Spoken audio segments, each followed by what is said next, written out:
This is an actual RV connection for your house. And if I open it up, you're gonna see right away what it can do for us. This is a TT-30 power outlet for your RV. So you can mount this in any which direction you want against a post. It has these mounting holes on the back here.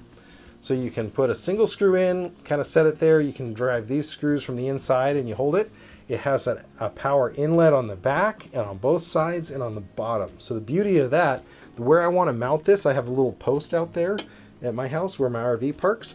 I want to mount this on that little post, and then I want to feed power in from the bottom. So I can throw out those hokey adapters that we all use, and you can use this. And why would we want to do that? Well, the important thing when you're doing electrical work here is to have a good solid connection. The blades on the TT-30 receptacle are much, much larger than the connectors on your standard 15 amp outlet. So that's why they can go up to 30 amps, is because the contact surface here is so much bigger.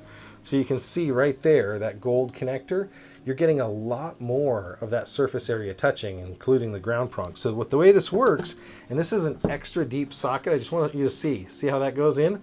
I push this all the way down, and now it's below the level and I can close the door. Another neat thing about this unit specifically is it has this push latch so it stays on and doesn't fall off like my other one. And it has a locking connector right here. So if you did need to lock it so people don't mess with your stuff, you can do that. But this will actually be waterproof in use. So this covered, it'll actually be waterproof. It does have room for even your largest connector here. But that's an advantage of using the 30 amps that you have versus an adapter. Now this is how to wire it. I'm not gonna necessarily wire it all up right now. I am gonna go wire it up when I do get the RV post ready to install, so I'm following along with you guys on that.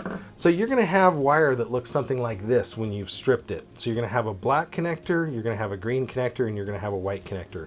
Well, if you look at these, they're actually color coded the same way. So this connector here is going to be a silver one, this is a brass one, and this is a green. Happens to match up to these. Now this would be for the receptacle, or sorry, the plug side, but this one would connect to, at a minimum for code, you need to use 10 gauge, so that's this orange wire. So this is 10 gauge, 10 by 2 Romex here.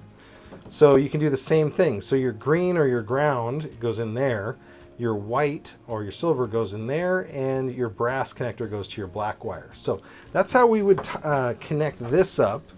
The ground also needs to be connected here to the back of the unit to ground the box. That's just code. So you would do this included ground wire. I'm gonna go ahead and put this back in and button it up. And then we're gonna talk about how we would do the receptacle. The way the knockouts work is pretty simple. Like I said, it's got knockouts on basically all sides. You could potentially even top feed with this removable spot if you were in a weatherproof area, maybe you're inside of a garage or a shop. But this comes with that TT-30 outlet. This is my RV where we have it parked up here. And I just wanted to show you where it connects in. I'm gonna pause it a couple times.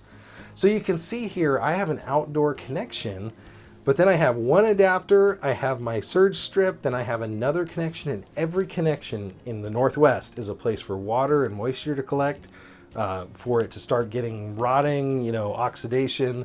So this is where it connects in here, outside in my front yard. And then you can see that this never quite closes. This is an outside GFI outlet, and because of the size of these adapters, it never quite closes.